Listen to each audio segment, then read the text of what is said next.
여러 의원들이 대거 검찰에 고발되면서 검찰의 수사 또 재판 결과에 따라서 여러 의원들의 운명이 결정될 수 있는 상황입니다. 검찰은 원칙대로 검토해서 수사하겠다는 입장을 밝혔지만 내부적으로는 매우 곤혹스러워하는 분위기가 감지됩니다. 박민주 기자입니다.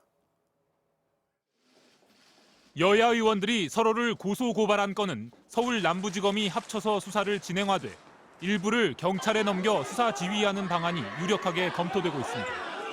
대검찰청 고위 관계자는 수사가 불가피한 만큼 차분하게 검토해 원칙대로 진행하겠다는 입장을 밝혔습니다.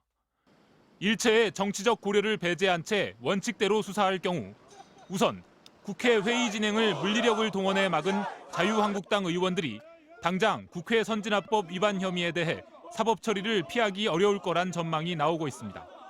국회의원들 스스로 국회가 이런 야만스러운 모습을 보이지 않겠다라고 스스로 다짐한 것이거든요. 그리고 이건 명백한 형사처벌 규정입니다. 이게 정치적인 이유로 벗어나기도 어려워요. 7년 전 당시 새누리당 주도로 만들어진 국회 선진화법은 물리력으로 회의를 방해할 경우 벌금형만으로도 피선거권이 제한되도록 강력한 처벌 조항을 두고 있습니다. 하지만 검찰 내부적으론 곤혹스러운 모습이 역력합니다. 정치권이 정치적으로 풀어야 할 사안인 만큼 검찰이 개입하는 건 부적절하다는 의견도 상당한 것으로 전해졌습니다.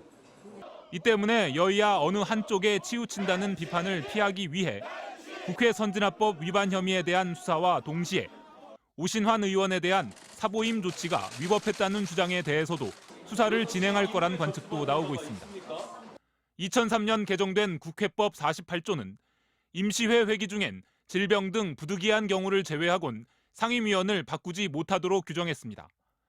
하지만 이미 문희상 국회의장 취임 이후에만 200차례 넘게 임시회기 중에 여야 상임위원들이 바뀌어 왔습니다. 또 법 조항의 해석을 두고도 국회 사무처는 동일 회기 내에 한 번 바꾼 상임위원을 다시 바꿀 수 없도록 한 조치라는 입장을 내놓은 상태입니다. 따라서 오신환 의원이 헌법재판소에 청구한 권한쟁의 심판 결과가 이른 시일 내에 나올 가능성은 높지 않다는 전망이 나오고 있습니다.